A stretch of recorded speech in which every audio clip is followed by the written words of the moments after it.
Creepiest Doorbell. Camera clips that will make you never open your door again. Part 8. The Masked Threat. David had never considered himself a paranoid person. Living alone in his spacious apartment in a quiet neighborhood, he prided himself on being sensible and calm, always taking precautions without overreacting. He had installed the security cameras for peace of mind more than anything else, thinking they would offer an extra layer of protection. His neighborhood had always been quiet, peaceful even, with the occasional jogger or delivery driver passing by. But nothing prepared him for the events that would unfold one cold, lonely evening. It was just after midnight when the first alert came through his phone. Motion detected at your front door. David didn't think much of it at first. He had grown used to these notifications. Sometimes it was a stray cat or a gust of wind. But tonight, something felt different. He opened the app, expecting to see a shadowy figure walking past the camera. Instead, what he saw sent a cold shiver down his spine. A person wearing a mask was standing at his front door. The mask was unnervingly plain, just a white, featureless face with hollow eyes, the kind of mask that might have been bought in a costume shop, but with an eerie quality to it.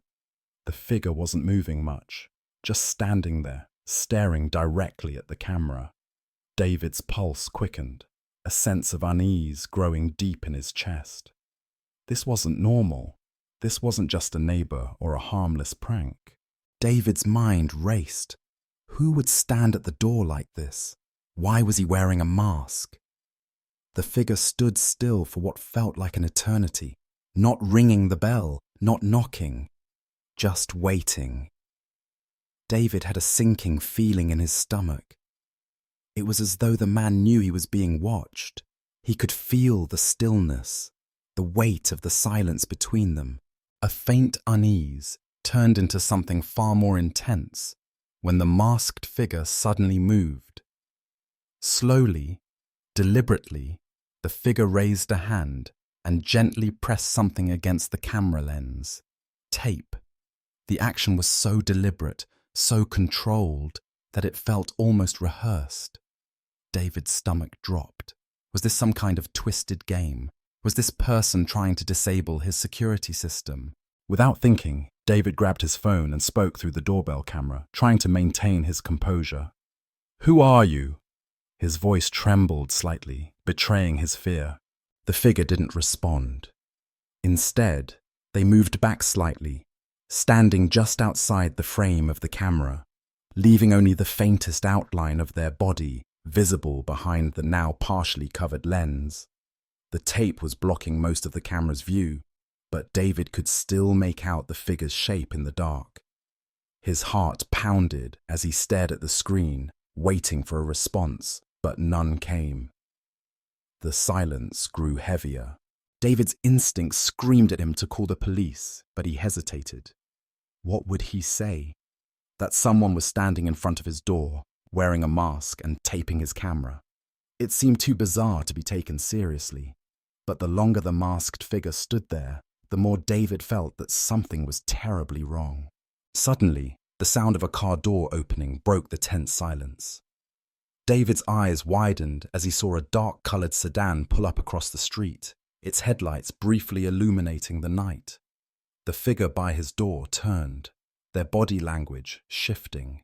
It was as though they were expecting someone. The masked person didn't make a move right away, but David could see that the car was not leaving. It stayed parked there, idling.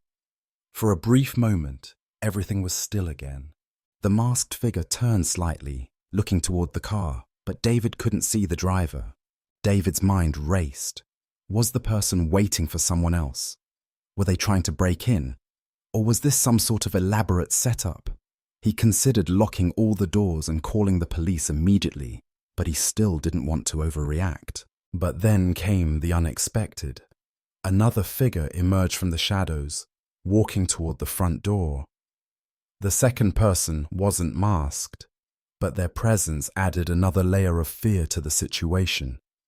It was a man in a dark jacket, walking slowly toward the door, his eyes scanning the surroundings. David couldn't make out his face, but his body language spoke volumes. He wasn't casually strolling down the sidewalk. He was looking for something or someone. And that someone appeared to be David. The two figures were now at his door, both standing silently, and David's anxiety spiked. The mask wearer, still partially obscured behind the tape-covered camera, was standing far too still for comfort, while the second figure lingered nearby, scanning the dark street. David's mind whirled with panic. His first instinct was to bolt out the back door, to escape and call for help. But as he turned toward the back of the apartment, he heard something that froze him in his tracks. A soft knock came from his front door. One tap, then another. A third tap. "David, let us in." The voice was muffled, but David could hear it clearly. It was low and deep, with a strange edge to it, as though it had been forced through the mask. The words seemed almost too rehearsed. David's blood ran cold. The voice wasn't a stranger's. It was too familiar. The kind of voice that had no business being here, at this hour, under these circumstances. David's knees nearly gave way as he stepped back. How did they know my name? The masked figure, who had remained eerily still, seemed to sense his fear. The man with the mask moved slightly, raising a hand to push the tape fully across the camera lens, obscuring the view entirely. The screen went black, leaving David in complete darkness. Panic surged through him. He couldn't see what was happening outside. Was the door being opened? Were they about to break in? He darted to the window, pulling the curtain aside just enough to peer outside. What he saw made his heart race. The car was still parked across the street, but now it was empty. The figures were gone. He could no longer see the masked person or the second man. The street was eerily quiet. Had they left? Had they already found another way in? David's breath caught in his throat.